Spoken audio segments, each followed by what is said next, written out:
So since here is the chapter number 3 of geography are changing earth, और इस chapter में जो हम सीखेंगे या जो हम स्टडी करेंगे वो करेंगे चेंजेस की जो अर्थ में हो रहे हैं, मोशंस में, माउंटेन्स में या कॉन्टिनेंट्स में, और उनके रीजंस क्या है जिसकी वजह से चेंज जो है वो हो रहे हैं। तो हमारा चैप्टर हम स्टार्ट करते हैं, और ये स्टार्ट होता है विद द लिथोस्फीयर। लिथोस्फीयर जो है कंटेन करता है both oceans and continents, and it is made up of broken number of plates. तो जो लिथोस्फीयर है हमारा वो नंबर ऑफ प्लेट से बना हुआ है, और ये प्लेट्स जो हैं वो ब्रोकन फॉर्म में होती हैं।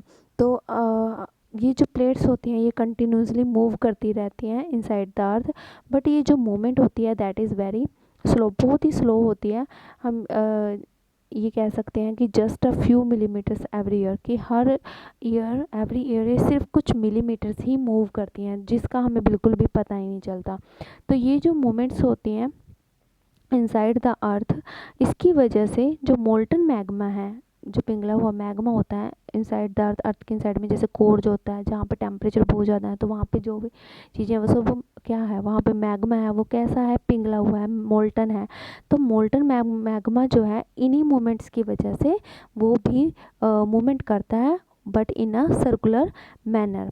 ठीक है, तो अब जो ये मूवमेंट्स होती हैं जिनकी हम बात कर रहे हैं, जो इनसाइड द अर्थ ये मूवमेंट होती है प्लेट्स की, ये 2 टाइप्स की होती हैं, जो हम समझेंगे इस डायग्राम के हेल्प से। तो अर्थ की मूवमेंट्स 2 टाइप्स की होती हैं। First one is endogenic and second one is exogenic. Endogenic means inside the earth and exogenics means outside the earth. Okay, तो एंडोजेनिक फोर्सेस का मीनिंग जो मैंने आपको बताया कि इनसाइड द अर्थ होती हैं, और ये भी 2 टाइप्स की होती हैं, सडन फोर्सेस एंड डायस्ट्रोट्रोफिक फोर्सेस।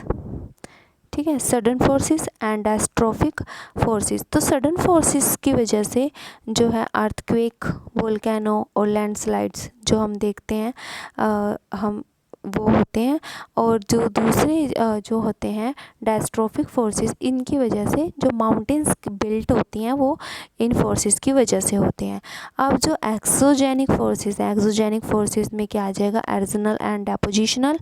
ये जो होता है एरिजोनल और डेपोजिशन, जैसे आपने पिछली क्लासेस में भी पढ़ा है, जहाँ पर कैरी अवे, जैसे रिवर जो है अपने साथ अर्थ के सरफेस को लेकर चली गई, या विंड जो है वो अपने साथ ले गई, सी वेव्स, या फिर जो ग्लेशियर्स होते हैं हमारे, ये सब जो हैं ये एरिजोनल एंड डेपोजिशनल फोर्सेस में आते हैं। ठीक है, तो रिवर, विंड या सी वेव्स या ग्लेशियर्स, ये सब जो हैं क्या करते हैं कि अपने साथ या तो अर्थ सरफेस को या कुछ पार्ट जैसे रेत, मिट्टी को अपने साथ ले जाएंगे, सोइल के सम पार्ट्स को, फिर कहीं पर जाकर इनको डिपॉजिट कर देते हैं। तो इस तरह एक्सोजेनिक फोर्सेस जो हैं वो आउटसाइड द अर्थ भी होती हैं।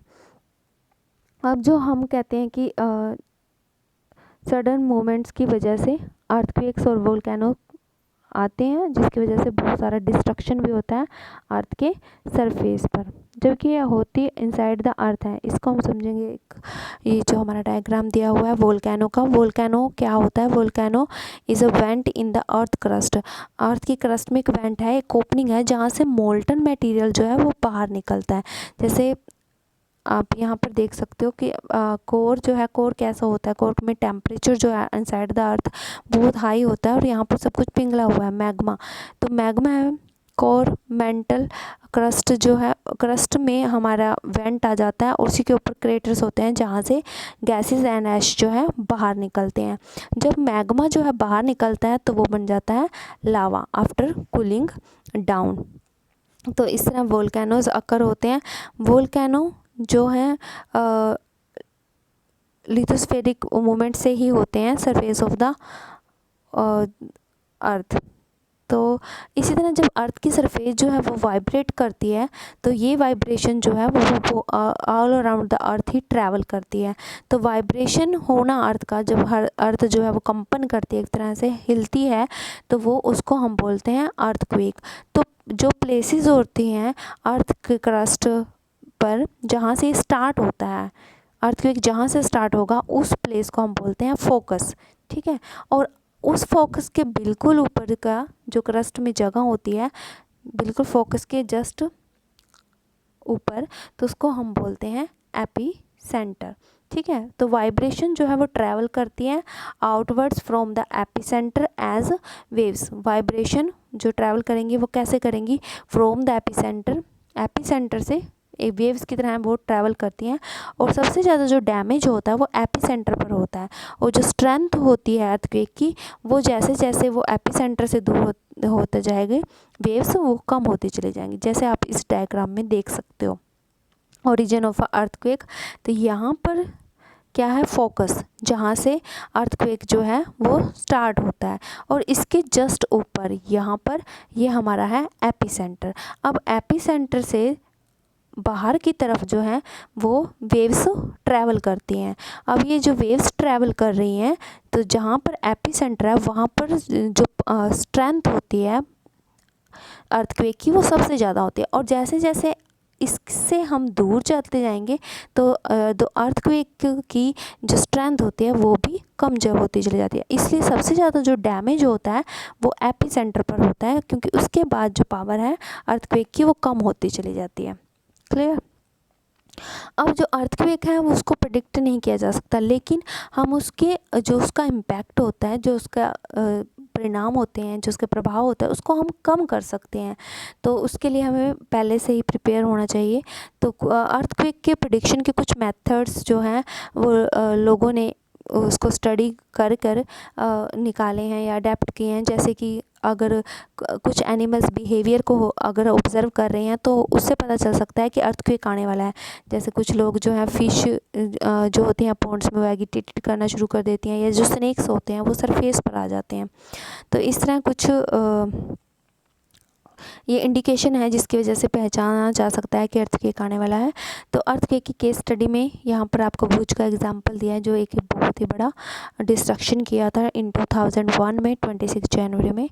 तो इसकी वजह से सबसे ज़्यादा जो लॉस हुआ था वो लाइव्स का भी हुआ था और प्रॉपर्टी का भी हुआ था। यहाँ पर आपको डू यू नो दिया हुआ है कि क्या आप जानते हो। तो एक अर्थक्वेक क्या है वो मेज़र करते हैं, एक मशीन जिसमें अर्थक्वेक को मेज़र किया जाता है वो होता है सिस्मोग्राफ। और जो उसके मैग्नीट्यूड को मेज़र करते हैं वो होता है रिक्टर स्केल। ओके, तो एन अर्थक्वेक जिसकी जो 2.0 और less than can be only a little, ठीक है। अगर 2.0 रिक्टर स्केल पर आता है तो उसका मीनिंग है वो जो है ज़्यादा पावरफुल नहीं है।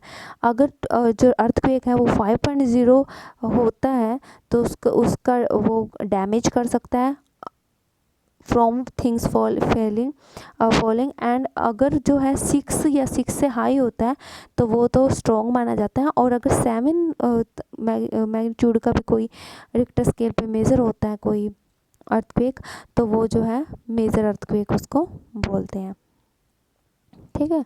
और यहाँ पर आप अर्थक्वेक के प्रिपेयर्डनेस देख सकते हो कि कैसे प्रिपेयर रह सकते हैं हम अर्थक्वेक से बचने के लिए। तो where to take shelter during the earthquake, कहाँ पर अगर अर्थक्वेक आ गया है तो आप कहाँ पर छुप सकते हो, शेल्टर ले सकते हो। सेफ स्पॉट ढूंढना होगा। अगर आप घर में हो, किचन में हो, तो किचन का जो काउंटर होता है उसके नीचे आप छुप सकते हो। टेबल और डेस्क अगर आपके घर में है, आपके आसपास हैं, तो आप वहाँ उसके नीचे जो है छुप सकते हो। और अगेंस्ट एन इनसाइड कॉर्नर और वॉल, या फिर दीवार के बिल्कुल पास में जाकर आप कोई किसी कॉर्नर में आप अपने आप को छुपा सकते हो। स्टे अवे फ्रॉम, अगर आप अर्थक्वेक आ जाए और आप, तो आपको किन चीज़ों से दूर रहना है, जैसे फायर प्लेसेस हो गई, या जो चिमनीज वाले एरियाज़ होते हैं उनसे, Windows that shatter including mirrors, जो जिनमें मिरर्स लगे होते हैं, या पिक्चर जो फ्रेम्स होते हैं उनसे भी दूर रहना होता है। बी प्रिपेयर्ड, हमेशा spread awareness amongst your friends and family members and face any disaster confidently. तो हमेशा जो अवेयरनेस आप अपने फ्रेंड्स में, अपनी फैमिली मेम्बर्स को अवेयर कर सकते हैं कि हमेशा जो है डिज़ास्टर को कैसे फेस करना चाहिए कॉन्फिडेंटली।